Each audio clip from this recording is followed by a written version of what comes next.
স্বর্গে যেখানে পাপ পুণ্যের বিচার হওয়ার পর মানুষ আজীবন সুখ লাভের জন্য যায়, সেই স্বর্গের দুটো জিনিস এখানে পাবে, আর নরকের তিনটে জিনিস এখানে পাবে। বিদুর বলছে নরকের তিনটে জিনিস আগে বলেনি, তারপর স্বর্গেরটা বলছি। নরকের তিনটে জিনিস কি পাবে না, নরক কুণ্ডের চারদিকে চারটে দরজা আছে। একটা দরজার দর্শন এখান থেকে সম্ভব নয়, কিন্তু তিনটে দরজা এখান থেকে উপলব্ধি করা যাবে। সেই তিনটে নরকের দরজা কি কি গীতায় বলেছেন শ্রীকৃষ্ণ ভীষ্ম পর্বে, আর উদ্যোগ পর্বে বিদুর বলছেন ধৃতরাষ্ট্রের কাছে যে ত্রিবিধং নরকস্যেদম দ্বারম, নরকের তিনটি দরজা এই পৃথিবীতেই আছে, যে কোনো একটা দরজায় ঢুকে পড়লে নরকে পৌঁছে যাবে মানুষ। সেই তিনটে দরজা কি কি সকলের জানা, তবুও ভগবানের বাণী হিসেবে শোনা, কাম, ক্রোধ এবং লোভ। দেখুন এবার মিলিয়ে জীবনের সঙ্গে, যে লোক অত্যন্ত কামুক সে নরকে যাবে কি না? কারণ যে অত্যন্ত কামুক তার ধর্মাধর্ম হিতাহিত জ্ঞান থাকে না, তার হিতাহিত জ্ঞান থাকে না, ধর্মাধর্ম জ্ঞান থাকে না, কাজে নরকে সে যেতে বাধ্য। ওই জন্য অত্যন্ত কামুক যে, তাকে নরকে যেতে হবে, এটা প্রথম দরজা।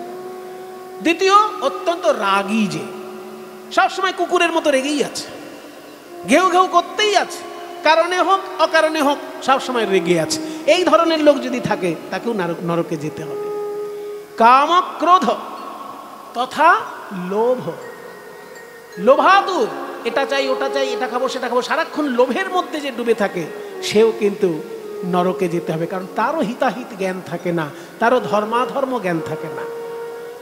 সেই জন্য কাম, ক্রোধ তথা লোভ, তস্মাৎ, সেই জন্য এতত্রয়ম ত্যাজেত, যতটা সম্ভব এই তিনটে অ্যাভয়েড করে যেতে হবে। সম্ভব নয়, মনুষ্য জীবনে কামও লাগে, ক্রোধও লাগে, লোভও লাগে, সবেরই প্রয়োজন আছে মনুষ্য জীবনে, কিন্তু অতিরিক্ত মাত্রায় নয়, নিয়ন্ত্রণ করে। এটাই বিদুরের বাণী বা ভগবানের বাণী। আশ্চর্যভাবে এই বাণীটি ওই বিদুরও বলেছেন ধৃতরাষ্ট্রকে, আর শ্রীকৃষ্ণ বলছেন অর্জুনকে। তার মানে কি, ভগবান যখন বাণী বলেন তিনি কিন্তু ভক্তের কাছ থেকে বাণী ধার করে নেন, এতে তার কোনো লজ্জা নেই। ভগবান যে ভক্তের কাছে সবসময় ছোট হয়ে থাকেন, এই বাণীটা তার একটা প্রমাণ। ভগবান তো নিজে বানিয়ে সব বলতে পারতেন, সব নিজে বানিয়ে বলেন। বেদ বেদান্ত থেকে বলেছেন বাণী, আর এই বিদুরের থেকে যেমন দুটো বাণী ধার নিয়েছেন, একটা বাণী এইটা, আর একটা হচ্ছে, আরেকটা বলি, হরি ওম হরি ওম হরি ওম হরি উদ্ধরেদাত্মনাত্মানম নাত্মানম অবসাদয়েৎ आत्मा येवात्मनो बन्धुरात्मैव रिपुरात्मनः हरि ओम हरि ओम हरि ओम हरि ओम हरि ओम हरि ओम। भगवानेर बाणी एवं विदुरेर बाणी বলছে উদ্ধারেদ আত্মনাত্মানম, আত্মা দিয়ে আত্মাকে উদ্ধার করবে। খুব জটিল কথা হয়ে যাচ্ছে, কিন্তু আত্মা দিয়েই আত্মাকে উদ্ধার করবে। নাত্মানম অবসাদয়েত, আত্মাকে কখনো অবসন্ন করবে না। আত্মা হেবাত্মনো বন্ধু, আত্মাই আত্মার বন্ধু। আত্মাই বা রিপুর আত্মনা, আত্মাই আবার আত্মার শত্রু হতে পারে। এটা ব্রহ্মজ্ঞানের কথা। সমস্ত কিছুর মধ্যে যেহেতু আত্মা আছে, আমার শরীরটার মধ্যেও আত্মা আছে, আমার মনের মধ্যেও আত্মা আছে, আমার শত্রুর মধ্যেও আত্মা আছে, আমার মিত্রের মধ্যেও আত্মা আছে, সকলের মধ্যে যেহেতু আত্মা বিরাজ করছে, তাই দেখবেন কোনো কোনো মানুষ আপনাকে অধঃপতনে পাঠাতে পারে, আবার কোনো কোনো মানুষের সান্নিধ্য আপনাকে গোলকে পৌঁছে দিতে পারে। তাই বলছি আত্মা দিয়েই আত্মাকে উদ্ধার করবে। তার মানে কি, সৎসঙ্গের মধ্যে দিয়ে জীবনটাকে এগিয়ে নিয়ে যাবে ভগবানের চরণে। এই যে বাণী ভগবান বলেছেন, এটাও বিদুরের কাছ থেকে ধার করা। আর যেটা বলছিলাম, নরকের দরজা এই পৃথিবীতে বসে দেখা যায় তিনটে দরজা, সেই দরজাগুলোর নাম হচ্ছে কাম, ক্রোধ, লোভ। আর স্বর্গের কি জিনিস এই পৃথিবীতে বসে পাওয়া যায়, সেটাও তো বিদুর বলেছেন। বলছে দেখুন, এই পৃথিবীতে বসে যদি কেউ স্বর্গ সুখ উপলব্ধি করতে চায়, তাহলে তার 6টা জিনিস পেতে হয়। 6 পাখা ঠান্ডা লাগছে, ও একটু পাখাটা এইদিকে বন্ধ করতে বলছি, দেখো তো সম্ভব কিনা।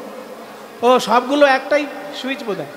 এবার মাঝখানে যারা বসেছেন তাদের হয়তো গরম লাগছে, লাগবে না, পাখা লাগবে না গো, কারেন্টের কারো দায়িত্বে আছে, একটু দেখে নাও পাখা। হ্যাঁ, বন্ধ করে দিয়েছে। বলছে যে দেখো, বলছে যে 6টি জিনিস যদি কেউ সংসারে বসে পায়, তাহলে এখানেই সে স্বর্গ সুখ পাচ্ছে। সেগুলো কি? সেগুলো হচ্ছে বিদ্যা অর্থাগম নিত্যম, বিদ্যার্থগম নিত্যম চ নিত্যম, ভার্যা চ প্রিয়া প্রিয়বাদিনী চ, পুত্রস্য বশ্যোর্থকরী চ বিদ্যা, ষড়েতে ভূমৌ স্বর্গ সুখানি রাজন। বলছে অর্থাগমো নিত্যমরোগিতা চ, 6টি জিনিস আপনার বাড়িতে যদি থাকে, আপনি স্বর্গে বাস করছেন, আপনাকে মরে স্বর্গে যেতে হবে না। জেনে নিন বিদুরের মুখ থেকে। অর্থাগম, নিয়মিত যদি টাকা পয়সা কারোর বাড়িতে আসে।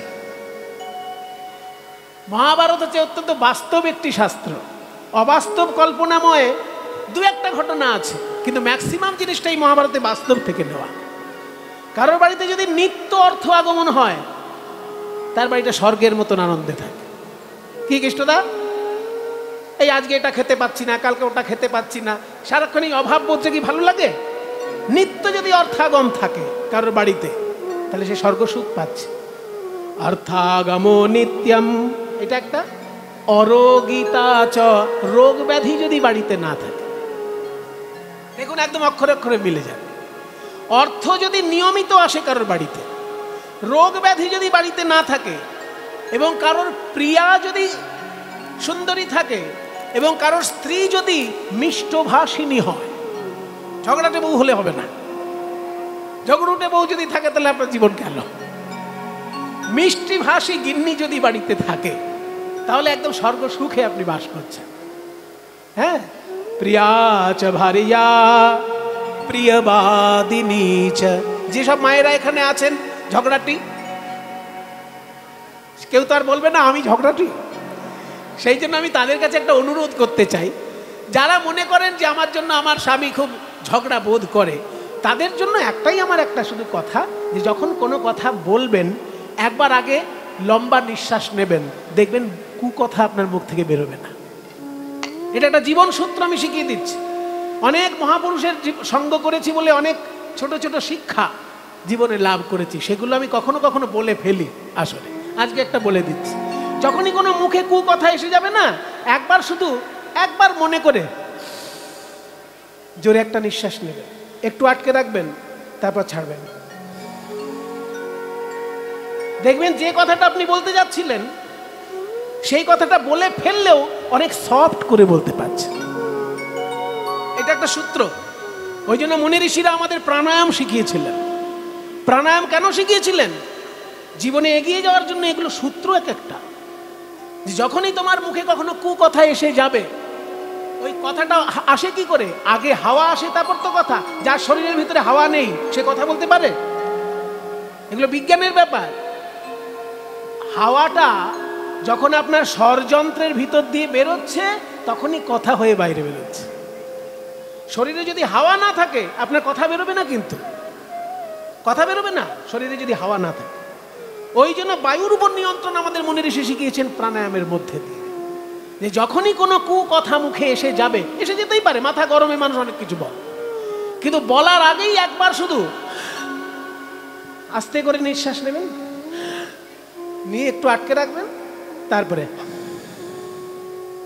আস্তে করে ছেড়ে দিলেন। দেখুন, একবার বাড়িতে অ্যাপ্লাই করে দেখুন, যে কথাটা আপনি বলতে যাচ্ছিলেন সেটা হয় বলতে পারবেন না, নইলে বললেও খুব সফট করে সেটা বেরোবে।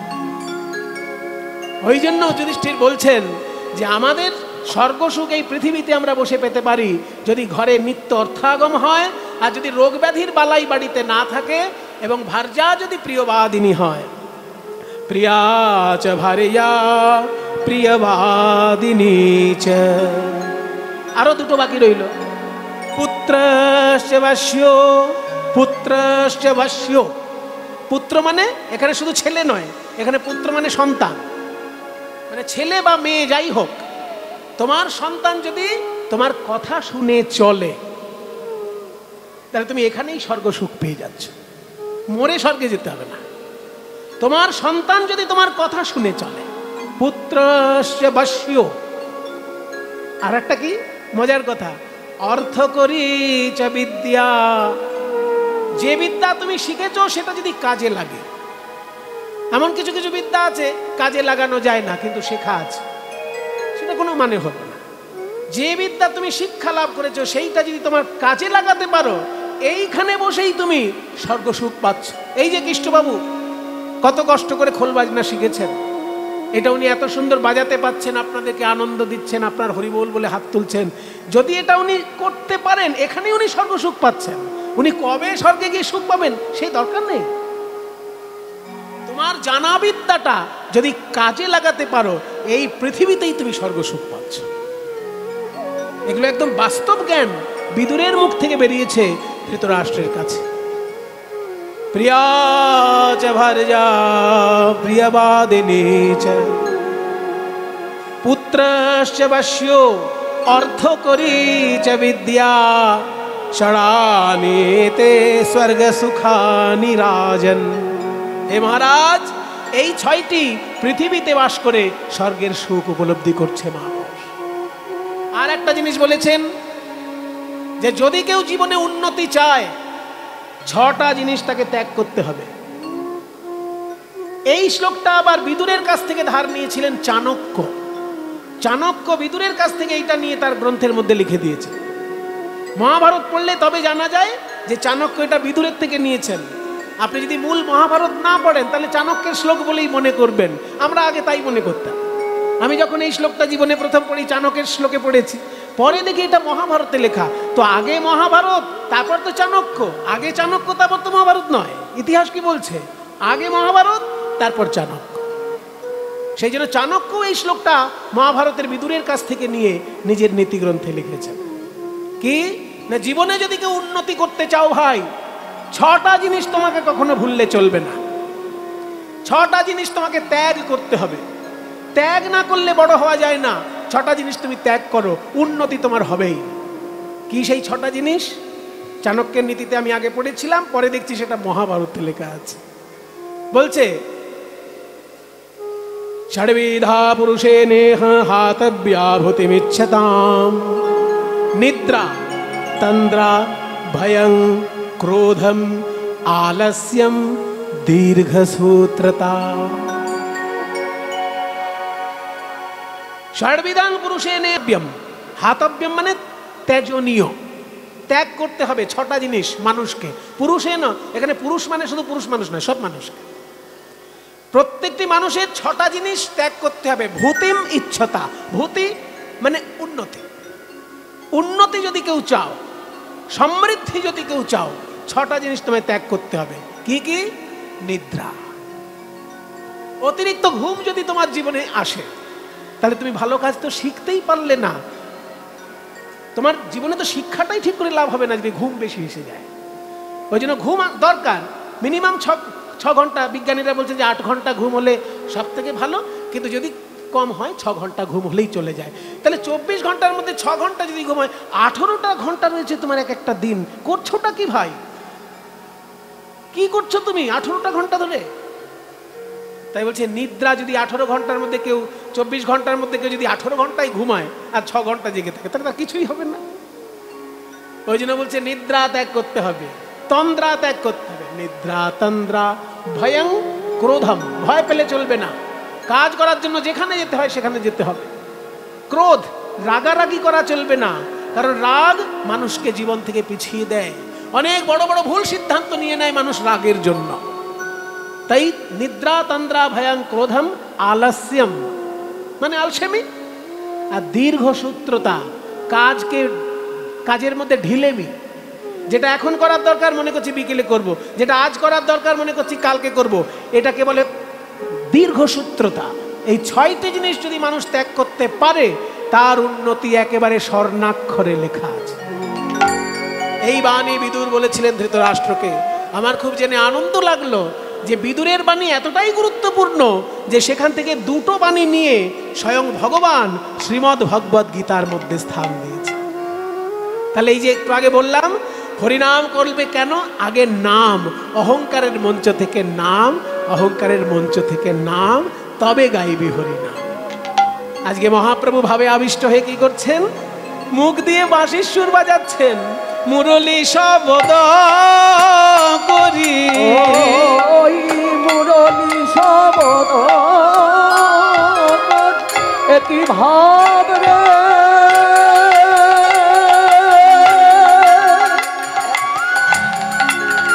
ভাব নিধি প্রভু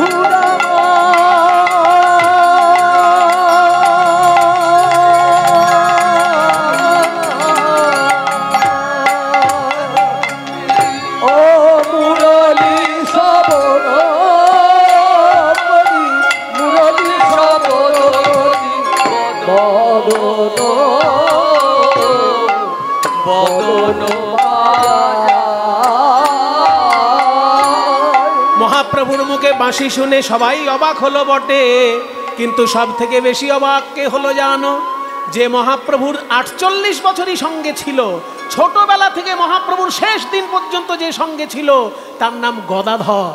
সেই গদাধর এসে বলছে, প্রভু তুমি এত সুন্দর বাঁশি বাজাচ্ছ কি করে? মুরলীর ধ্বনি, মুরলীর ধ্বনি শুনি প্রভু গদাধর আইল, এবার মুরলী শিখিব বলি, মুরলী শিখিব বলি, মুরলী শিখিব বলি বামে বামে দাঁড়াইল। গদাধর মহাপ্রভুকে বলে, ওরে গৌর সুন্দর, ওহে গৌর সুন্দর, তোমার মুখে কঠিন কঠিন সংস্কৃত শ্লোক শুনেছি, তোমার মুখে মধুর মধুর কীর্তনের সুর শুনেছি, কিন্তু এমন বাঁশির সুর কখনো শুনি নাই। আজকে যখন এত সুন্দর বাঁশি বাজাচ্ছ একবার শিখাইয়ে দাও হে, আমায় শিখাইয়ে দাও হে, শিখাইয়ে দাও হে, তুমি কেমন করে বাজাও বাঁশি শিখাইয়ে দাও হে, কেমন করে বাজাও বাঁশি শিখাইয়ে দাও হে, কেমন করে বাজাও বাঁশি শিখাইয়ে দাও হে, কেমন করে বাজাও বাঁশি। বলি ও হে প্রাণের গৌর শশী, কেমন করে বাজাও বাঁশি, বলি ও হে প্রাণের গৌর শশী, কেমন করে বাজাও গৌর হে প্রাণ গৌর হে, গৌর হে গৌর হে, প্রাণ গৌর হে গৌর হে গৌর হে গৌর হে, ও গৌর হে গৌর হে গৌর হে গৌর হে গৌর হে গৌর হে গৌর হে গৌর হে, আমায় শিখাইয়ে দাও হে, কেমন করে বাজাও বাঁশি শিখাইয়ে দাও। আমায় গৌর সুন্দর বলছেন, শোনো গদাধর, শিখবো বললেই তো শেখানো যায় না, আগে আদব কায়দা শিখতে হয়, আদব কায়দা। কিছু মনে করবেন না, আমি যদি এখন ভারত পাকিস্তানের বর্ডারে যাই আর আমাদের মিলিটারির যিনি বড় অফিসার আছেন তাকে যদি বলি, দাদা আমি একটু বন্দুক চালাতে চাই, আমাকে দেবেন? আমাকে দেবে? আপনি যদি বলেন গিয়ে যে আমাকে একটু বন্দুকটা দিন, আমি জঙ্গি মারবো, দেবে? আরে জঙ্গিদের উপর বন্দুক চালাবে পরে, আগে পিঠে এক বস্তা ইট নিয়ে হাঁটার চেষ্টা করো। আগে পিঠে আপনাকে ইট দেবে, যে 10টা ইট যদি পিঠে নিয়ে দৌড়তে পারো নির্দ্বিধায়, তবে জানবো তুমি একটা বন্দুক নিয়ে দৌড়তে পারবে। তাহলে বন্দুক শিখবো বললেই কি মিলিটারি আপনাকে বন্দুক ধরিয়ে দেবে? আগে আদব কায়দা শিখতে হবে। ঠিক তেমনি কীর্তন শিখতে আসবো বলে কেউ যদি এসে পড়ে, দাদা দারুণ কীর্তন গেয়েছেন, হ্যাঁ দারুণ কীর্তন, মা কালী, মায়েরই বলছি দারুণ কীর্তন গেছে, আমাকে একটা কীর্তন শিখিয়ে দেবেন, এরকম যদি কেউ এসে বলে, আমি কি বলবো? ভাই তোমার কীর্তন শুনে ভালো লেগেছে, আমার খুব ভালো লাগছে, কিন্তু শেখাটা তো অত সহজ নয়। মনে করুন সে জিন্সের প্যান্ট পরে আছে, একটা টি শার্ট পরে রয়েছে, আর এরকম ভাবে দারুণ কীর্তন গেয়েছে। আমি তখন বলবো, ভাই আগে তুমি ধুতি পরা শেখো।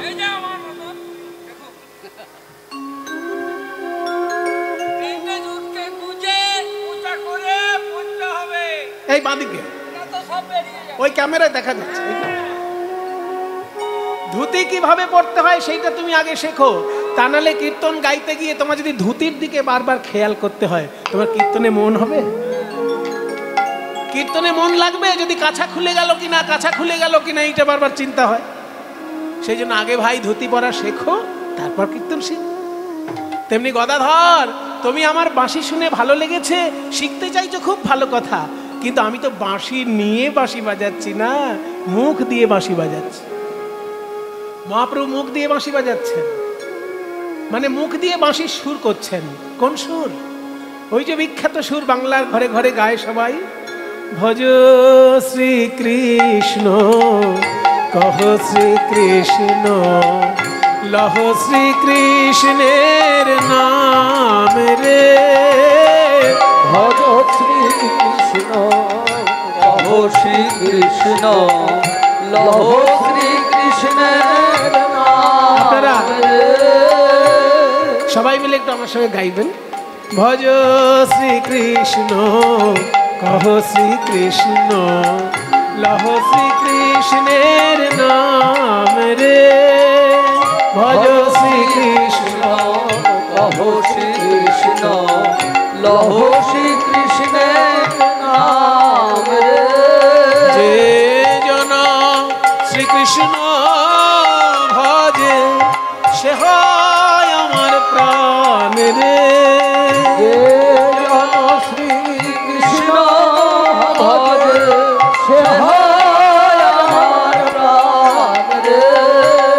দিন গেলে হা শ্রীকৃষ্ণ, যে বাদে একবার রে, দিন গেলে হা শ্রীকৃষ্ণ, যে বাদে একবার রে, সে জন আমার হয়, আমি হই তার রে, সে জন আমার হয়, আমি হই তার রে।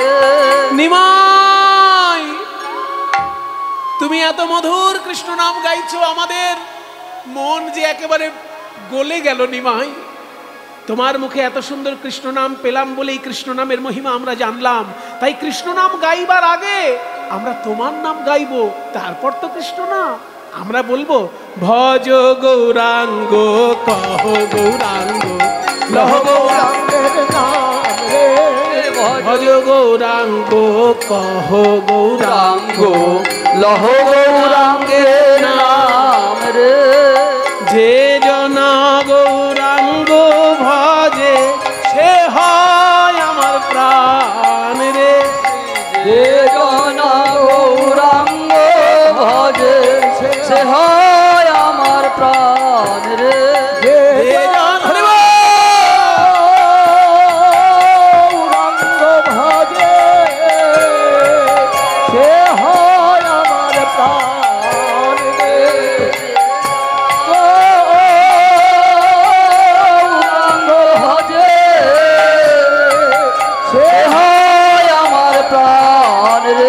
ভজ গৌরাঙ্গ কহ গৌরাঙ্গ লহ গৌরাঙ্গের নাম রে ভজ গৌরাঙ্গ কহ গৌরাঙ্গ লহ গৌরাঙ্গের নাম রে। মুরলীর ধ্বনি শুনি গদা ধরে আইল, মুরলী শিখিব বলে বামে দাঁড়াইল। বলছে আমাকে বাঁশি শেখাও। গৌর সুন্দর বলছেন যে আগে শেখো নাগরালি, পরে শেখো বাঁশি।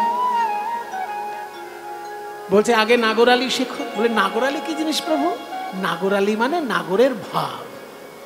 ঠাকুরালি মানে যেমন ঠাকুরের ভাব, তেমনি নাগরালি মানে নাগরের ভাব।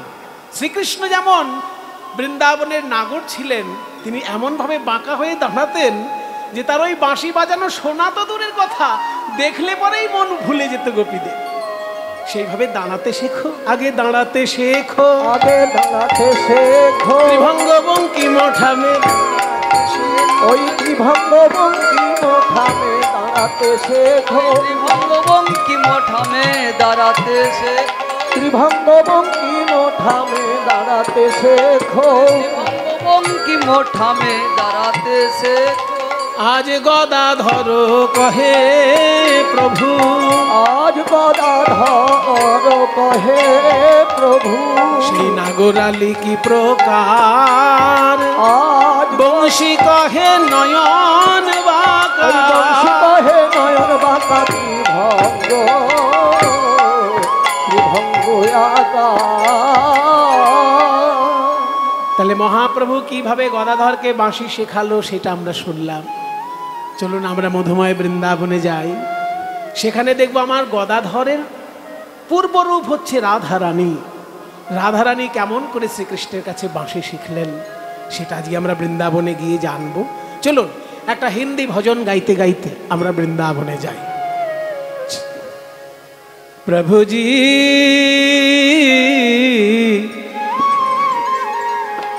আমি তোমার ভক্ত, তুমি আমার ভগবান, তোমার অনেক মহিমা। আমার তো তেমন কিছু মহিমা নেই প্রভু, কিন্তু আমাকে ছাড়া তুমিও অসম্পূর্ণ প্রভু। শোনো, তুমি হলে মূল্যবান চন্দন আর আমি মূল্যহীন জল, কিন্তু চন্দনে আর জলে মাখামাখি না হলে তো গন্ধ ছড়ায় না প্রভু। তাই তুমি চন্দন আর আমি জল, তুমি মূল্যবান আমি মূল্যহীন, কিন্তু তোমাতে আমাতে মিলন হলে তবেই ভক্তির গন্ধ ছড়িয়ে পড়বে। প্রভুজি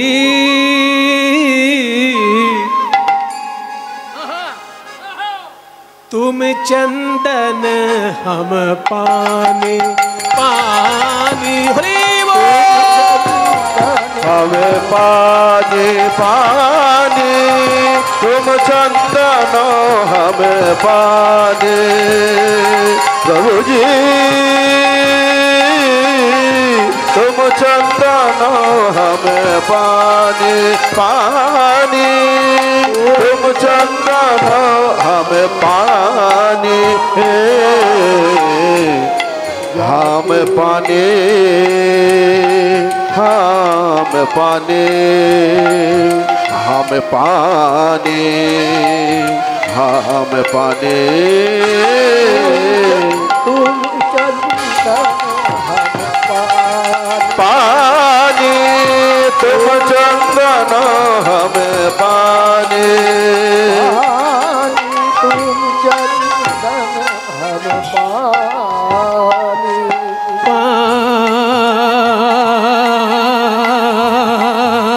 पानी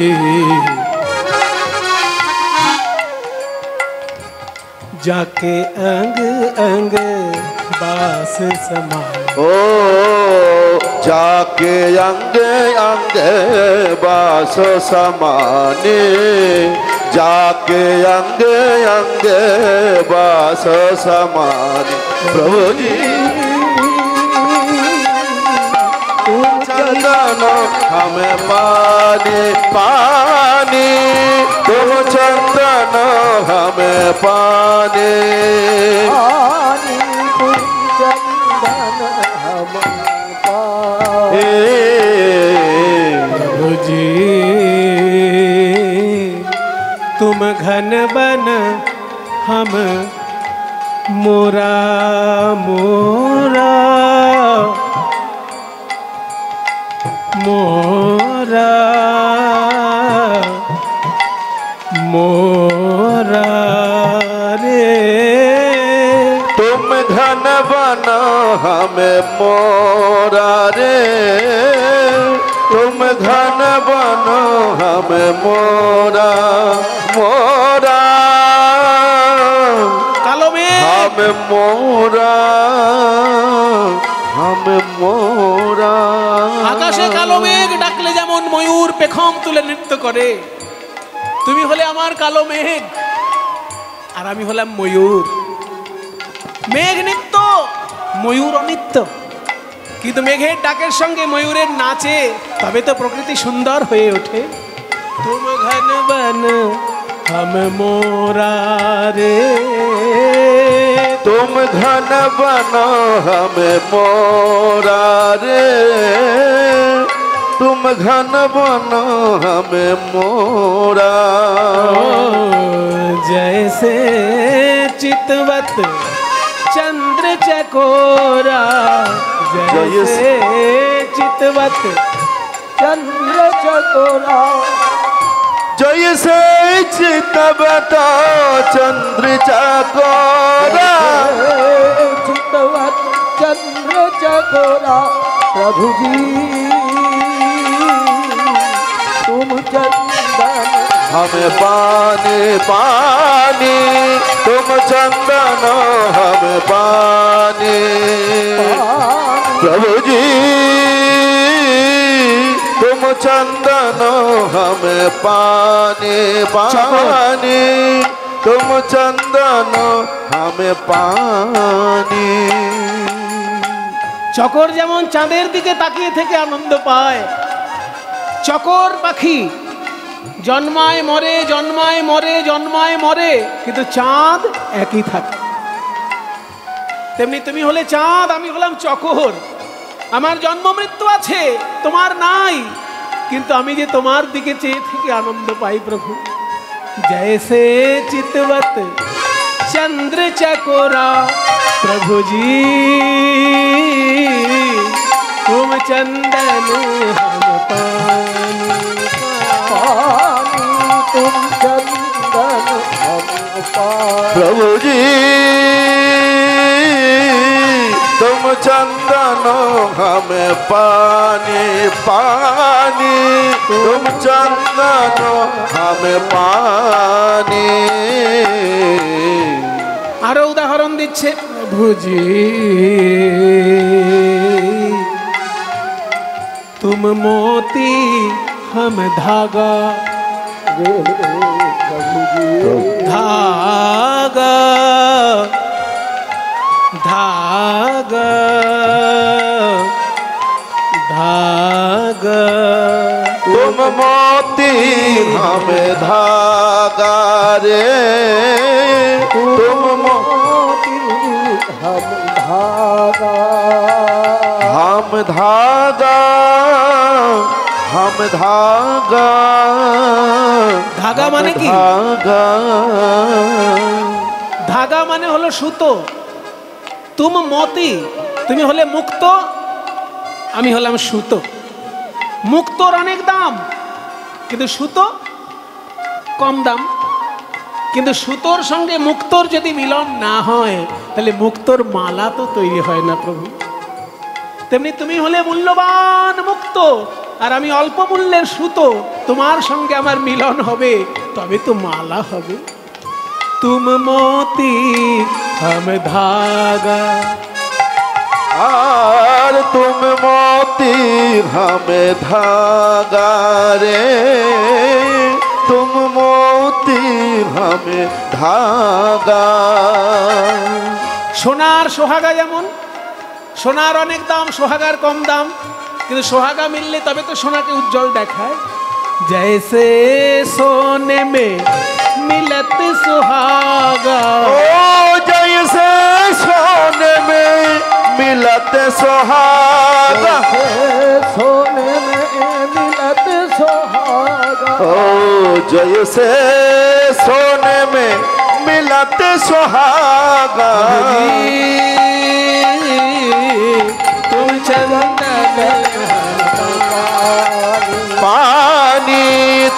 चंदन हमें पानी पानी तुम चंदन हमें पानी। এইবার বলছে তুমি হলে প্রদীপ আমি হলাম সলতে। প্রদীপের কেমন দাম বাবা? মাটির প্রদীপ যদি হয় 10 টাকায় পাবেন, রূপোর প্রদীপ যদি হয় অনেক দাম, আবার সোনার প্রদীপ যদি হয় অনেক বেশি দাম। তাহলে সোনার প্রদীপ হলে তার দাম অনেক, কিন্তু সলতে ওই মাটির প্রদীপেও যা দাম সোনার প্রদীপেও সেই দাম। তুমি হলে মূল্যবান প্রদীপ, আমি হলাম মূল্য কম মূল্যের সলতে, কিন্তু তোমাতে আমাতে মিলন না হলে তো আলো হবে না। प्रभु जी तुम दीपक हम बाती रे, तुम दीपक हमें बाती रे, तुम दीपक हम बाती। ओ जाके जोत बरे दिन रात, और जाके जोते बढ़े दिन राती, तुम चंदन पानी तुम चंदन हमें पानी पानी तुम चंदन हमें पानी। হে ভক্তগণ, এই ভজনটির একটি মজা দেখুন। এতক্ষণ পর্যন্ত যা বলা হলো সব দৃষ্টান্ত, এইবার বলা হবে সিদ্ধান্ত। দৃষ্টান্ত হলো তুমি চন্দন আমি জল, তুমি সোনার প্রদীপ আর আমি সলতে। তুমি হলে মুক্ত আমি হলাম সুতো, তুমি হলে চাঁদ আমি চকর। এতগুলো সব দৃষ্টান্ত, এবার সিদ্ধান্ত। प्रभु जी तुम स्वामी हम दासारे, प्रभु जी तुम स्वामी हम दासारे, तुम स्वामी तुम स्वामी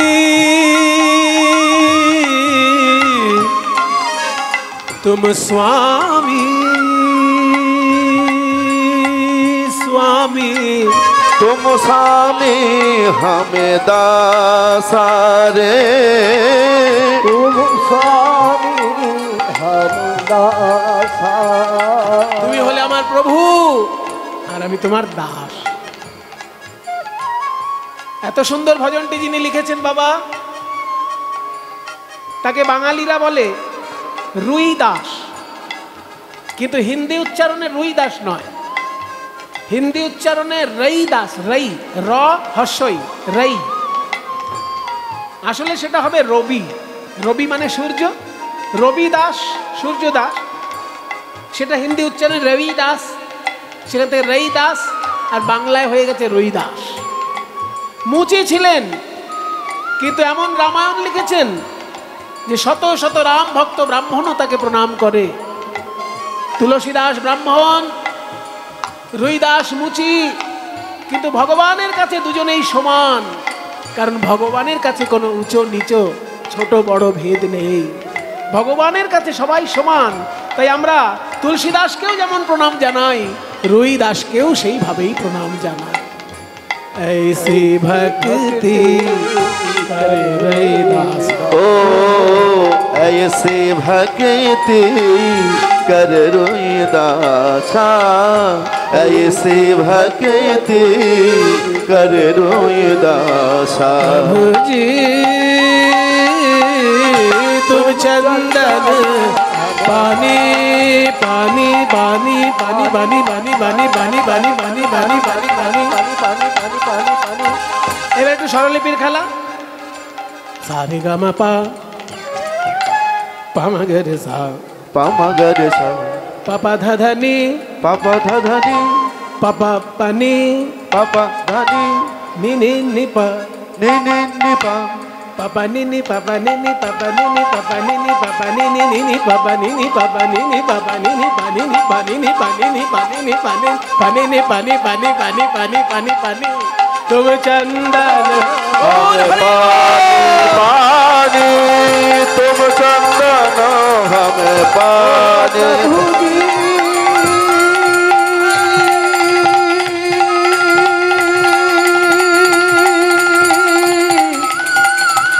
दाई गौर हरिबो